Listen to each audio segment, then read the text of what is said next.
Bine v-am găsit, dragii mei din Zodia Taur, oriunde v-ați afla. Bine ați venit tuturor pe canalul meu Tarot Flor de Loto. Numele meu este Nina și ca de obicei mă bucur să vă am alături la fiecare lectură. Atât pe dragii mei abonați, cum de asemenea și pe cei care poate sunteți pentru prima oară aici pe canal. Azi am hotărât în sfârșit să fac acele clipuri în care să încerc să explic care este diferența între, nu știu, o persoană născută în Zodia Taur, dar născută în aprilie, cu o persoană din acea zodie care e născută în mai. Și cum se împarte, din punct de vedere astrologic, zodia în sine. Fiecare zodie în parte. Și ca să o lămurim, sunt sigură că mulți dintre voi ați cunoscut sau ați avut chiar în aceeași familie, în familiile voastre, poate ați avut persoane din acea zodie, poate cu voi, dar cumva nu aducea, ca și caracteristici, nu aducea cu felul vostru de a fi, poate de a gândi, da? Decât în foarte puține lucruri. Acum trebuie să vă spun un aspect, și anume că fiecare persoană, pentru a, cum să spun eu, aprofundiza informațiile strict despre o singură persoană, ar trebui poate să îi se facă acea hartă natală, astrală, da? În care să se știe, nu știu, ora, locul nașterii, da? Ora exactă, și numai în felul acesta se vor vedea mult mai multe lucruri. Acum eu vorbesc la modul general, încerc să intrăm un pic în profunzime vis-a-vis de fiecare zodie, în așa fel încât voi poate să înțelegeți și să vă dați seama, dom'le, de ce nu suntem la fel. E un aspect și acesta pe decani, așa cum v-am mai spus, dar întotdeauna trebuie să ținem cont de faptul că fiecare persoană suntem diferită și acțiunea planetelor în harta fiecăruia este diferită. Și acum, haideți să încercăm să deslușim acest lucru. Cum am mai spus, fiecare zodie este împărțită în 3 decani și diferențele, de fapt, vin din faptul că, din existența acestor decani și planetelor care le guvernează, cum de asemenea și a zodiilor care sunt în apropiere, da? A vecinilor. Voi, dragii mei, din Taur, la fel ca și zodia Berbec, care vine înaintea voastră, voi, atât cei născuți în aprilie, cât și cei născuți în mai, împărțiți aceleași caracteristici principale ale zodiei Taur, și anume stabilitate, practicitate, iubire pentru frumusețe, sensualitate, perseveranță, răbdare, determinare, da? Iubirea asta pentru confort și pentru plăcerile vieții, dar, așa cum v-am mai spus, există diferențe subtile între voi, da? Toți cei atât din aprilie cât și din mai, tocmai datorită acestor influențe ale decanilor și cu planetele lor și cu zodiile lor și vecinilor. Acum, primul decan este cel care este guvernat complet de Venus, de planeta Venus, este cuprins în perioada 20-30 aprilie, da? Între 20 aprilie și 30 aprilie, și sunt cei care, să zicem, sunt în varianta lor cea mai pură a zodiei Taur, da? Sunt tauri 100%, ca să zic așa. De ce? Pentru că sunteți guvernați strict de planeta voastră, de planeta Venus. Ce înseamnă asta? Că aveți o autoestimă foarte bună, că vă place, iubiți cu plăcere, ca să zic așa, și în general ceea ce voi vă doriți, de obicei obțineți, pentru că asta vă face să vă simțiți bine. Sunteți cei care aveți poate nevoie mai multă de iubire decât ceilalți și de obicei vă bucurați tare mult atunci când primiți recompense sau când aveți reușite, iar în felul ăsta energia voastră venusiană nu face altceva decât să se activeze și mai mult dorința, da? Senzualitatea din voi. Ce ar mai fi de spus vis-a-vis de voi, dragilor? Sunteți foarte senzuali, foarte romantici și, așa cum am mai spus, iubiți confortul și stabilitatea. Sunteți foarte determinați atunci când vreți să obțineți ceva, dar știți și vă bucurați de plăceri imediate, da, și în special de aspectul vostru exterior. Așa cum am mai spus, influența zodiei Berbec, care este înaintea voastră și în special cei născuți pe 20 aprilie. Aici trebuie să fac o mică specificație. Multe persoane m-au întrebat, Doamne, da, dacă eu sunt născut pe 20, că în unele horoscoape apare 20 ca fiind zodia Berbec, în altele apare ca fiind zodia Taur. Eu însă am băiatul meu cel mai mare este născut în data de 20 aprilie și încă de ceva vreme de când mă ocup cu lucrurile astea i-am spus, mami, tu ești exact la cumpăna dintre zodii, da? Ai influențe puternice atât din Berbec cât și din Taur, dar pe înțelesul tuturor contează foarte mult pentru a vedea exact unde te încadrezi și care sunt caracteristicile tale principale, mai ales pentru persoanele născute chiar în prima zi a zodiei respective sau în ultima zi a unei zodii. Este foarte important să știți în primul și în primul rând ora nașterii și locul nașterii. De ce? Asta pe lângă data nașterii. De ce? Pentru că în momentul în care voi v-ați născut, exista din punct de vedere geografic o anumită latitudine, o anumită longitudine, iar harta cerului arăta într-un anumit fel. Și asta contează foarte mult, locul în care v-ați născut și ora. Ele se pot schimba. Dacă harta cerului, de exemplu, în momentul unei persoane, dau un exemplu, care, nu știu, s-a născut la 12 ziua și harta cerului era într-un anumit fel, e posibil ca persoana respectivă poate să se fi născut sub incidența energiei Berbecului și nu a Taurului, chiar dacă este aceea zi. Sper că m-am făcut înțeles asta în cazul în care mulți dintre voi nu au înțeles cam cum stă treaba. Acum, revenind la voi, dragilor, cum am mai spus, aveți influența zodiei Berbec. O influență care îți dă așa o atingere mai energică, da? Sunteți un pic mai impulsivi, dar în momentul în care vreți să faceți un lucru, sunteți mult mai deciși, da? Așa că cumva se combină practicitatea Taurului cu inițiativa Berbecului. Și am hotărât, așa, ca să nu plecați cu mânuța goală, să vedem și o energie. Cum sunteți voi cei care în acest moment poate descoperiți, domne, sunt în primul decan. Sunt sigură că mulți dintre voi știați aceste lucruri, dar eu am considerat că e mai bine să fac aceste mici lecturi, da? Și avem un 9 de și zodia Pești și avem Crucea. Dragilor, trebuie să vă spun că pentru unii dintre voi s-a făcut un sacrificiu poate prea mare. Un sacrificiu prea mare în care este momentul să se termine. Ori acest sacrificiu, ori o situație care pe tine te-a consumat. Te-a consumat foarte mult și se pare că sunteți într-o energie în care vreți ca lucrurile să treacă pur și simplu, să le dați drumul. Cumva ați pus poate sau ați avut, nu știu, vreun act de altruism în care ați pus pe alții pe primul loc înaintea voastră. E o energie care vorbește de, cum am spus, în afară de sacrificiu, ne vorbește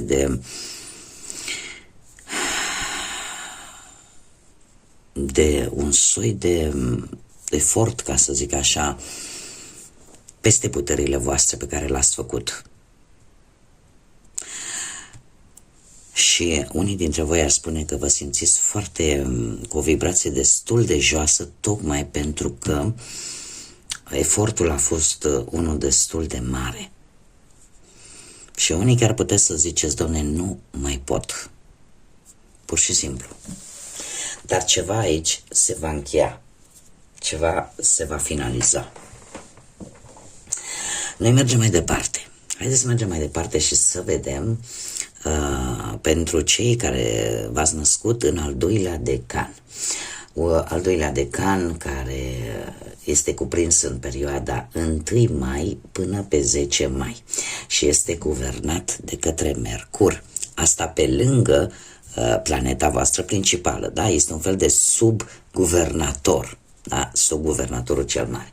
Are influență, da? Pentru cei din al doilea decan, Mercur care vine cu intelectualitate, sunt mult mai comunicativi, mult mai curioși și de obicei sunt foarte centrați așa, concentrați mai mult pe analiză către viață. În general sunt foarte preocupați să deprindă lucruri noi și în același timp să se și exprime de o manieră, să zicem, un pic mai sofisticată. Mercur este, desigur, planeta comunicării, planeta minții, a gândurilor și se pare că pe voi, cei din al doilea decan, asta vă ajută să gândiți într-o formă un pic mai diferită, să comunicați mult mai diferit și să vedeți lucruri pe care posibil alții să nu le poată vedea. Unii dintre voi dați dovadă de foarte bună agilitate mentală și de obicei Mercur mai reprezintă și o anumită parte a familiei, în special frații și surorile, să aveți, cum să spun, o legătură poate mai strânsă ori cu frații, ori cu surorile și atunci când unul dintre ei cumva este implicat într-o anumită problemă, cumva să încercați să-l ajutați. Este planeta care pe voi vă ajută să vă schimbați cu destul de multă ușurință modul de a gândi. Da? Să nu rămâneți blocați decât într-un anumit mod. Acum, haideți să vedem, dragilor, din al doilea decan, care este energia voastră. Opa! Energia voastră are ceva de văzut cu zodiile de apă, Rac, Pești sau Scorpion, sau cu o persoană din aceste zodii, sau poate pur și simplu cu anumite emoții foarte profunde sau poate cu o foarte bună intuiție.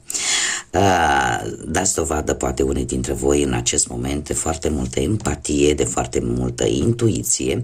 Sunteți foarte sensibili în această perioadă și centrați mai mult către aspectele inimii, aspectele sentimentale.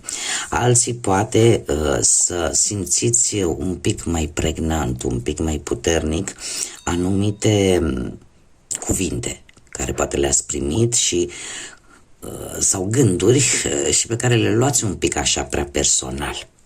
Iar alții aș spune că sunt într-o perioadă în care poate comunică cu un consilier, indiferent de care, psihic, marital, un consilier, cu cineva care în general dă sfaturi bune.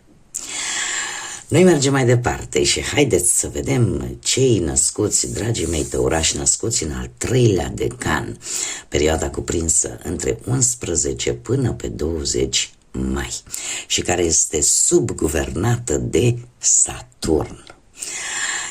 Se pare că sunteți voi cei mai disciplinați, cei mai muncitori și cei mai ambițioși din zodia Taur. De ce? Pentru că Saturn îmi vorbește de lecții de viață, de tot ceea ce voi trebuie să învățați sau ce provocări trebuie să învingeți de-a lungul vieții voastre. Dați dovadă de înțelepciune și chiar și atunci când traversați perioade dificile sau trebuie să așteptați foarte multă vreme, cumva voi căutați partea pozitivă, încercați mereu să învățați din propriile voastre greșeli și să îmbunătățiți la voi câte ceva. Dar atunci când reușiți să aveți succes, cu siguranță acel succes va fi pentru o lungă perioadă de timp. Voi sunteți cei mai insistenți și determinați ai zodiei Taur, aveți o puternică orientare și, așa cum am mai spus, obțineți lucruri reușite pe o lungă perioadă de timp. Acum trebuie să vă spun că există o influență. Așa cum am început și la începutul acestui clip, cum v-am povestit, există influența zodiilor vecine. Așa că și voi, dragilor, mai ales cei născuți chiar în data de 20 mai, trebuie să vă spun că vine influența zodiei următoare, care este Gemeni, așa că sunteți un pic mai sociabili, mai neliniștiți din punct de vedere mental și mult mai comunicativi. Iar, desigur, veți avea această combinație între stabilitatea zodiei Taur cu curiozitatea și faptul că vă adaptați destul de ușor la noi situații, la noi locuri pe care o dă zodia Gemeni. Acum, așa ca și o concluzie, dragilor, pentru toată lumea, atât taurii născuți în aprilie, vis-a-vis de taurii născuți în mai. Cei din aprilie sunt mult mai senzuali, mult mai artistici, conectați mai mult cu plăcerea fizică și cu estetica, da? Cu felul în care arată și de obicei caută siguranța, dar desigur fiind sub influența ușoară a lui Berbec, sunt un pic mai impulsivi din fire. Cei din luna mai sunteți mult mai focusați pe muncă, pe stabilitate, pe o perioadă mai lungă de timp și în general sunteți mult mai reflexivi, nu prea vă aruncați voi așa cu capul înainte, fără să gândiți un pic. De obicei sunteți mai puțin impulsivi și mult mai strategici. De ce? Pentru că gândirea voastră este una mult mai structurată și mai ales cei din al treilea decan. Acum, pentru cei care sunteți în al treilea decan, haideți să vedem și energia voastră, să nu vă las chiar așa. Ia uite ce avem, biblioteca, că tot vorbeam de influența gemenilor. Și avem un 8 și Capricorn, dragilor, la voi o poveste legată de bănuți. De bănuți, de răbdare. Aici avem e un număr karmic care ne vorbește de o reușită, de abundență, dar în același timp de o ordine. De o ordine cosmică, o karmă care trebuie să cumva să își facă simțită prezența. Cum de asemenea vorbește de cunoaștere, de foarte multă cunoaștere, de liberul arbitru, da? De posibilitatea de a vă alege ceea ce este bun pentru voi și ce nu. Și tind să cred că este vorba de o situație financiară, de ce avem zodia Capricorn, care se știe foarte bine că este, cum să spunem, partea asta materială este foarte importantă pentru această zodie. Acum, cu cine mai vorbește această energie de informații? Sunteți în situația în care căutați informații, că nu contează unde sunt, că sunt până în arhive, că sunt în documente ascunse. Aveți nevoie de informații și nu vă veți lăsa până nu le veți găsi. Da? Alții poate chiar se ocupă să, nu știu, să scrie o carte, poate, sau un proiect, sau poate un studiu, da? Unii poate să aibă vreun curs și, într-adevăr, să trebuiască să studieze, da? Să deprindă lucruri noi. Bun, dragilor, cam atât am avut de spus pentru voi. Eu sper că v-a ajutat această lectură, sper că v-a plăcut. Toate lecturile referitoare la zodii și la decani le voi lăsa într-o listă separată, care așa se va și numi, zodiile și decanii lor pe care o veți găsi pe canalul meu de YouTube, în așa fel încât de câte ori simțiți nevoia să urmăriți, să puteți să o găsiți cât mai lesne, cât mai ușor. Eu oricum vă doresc să aveți în continuare lucruri cât mai bune, o energie cât mai bună și fie ca gândul bun și înțelepciunea să vă ghideze pașii.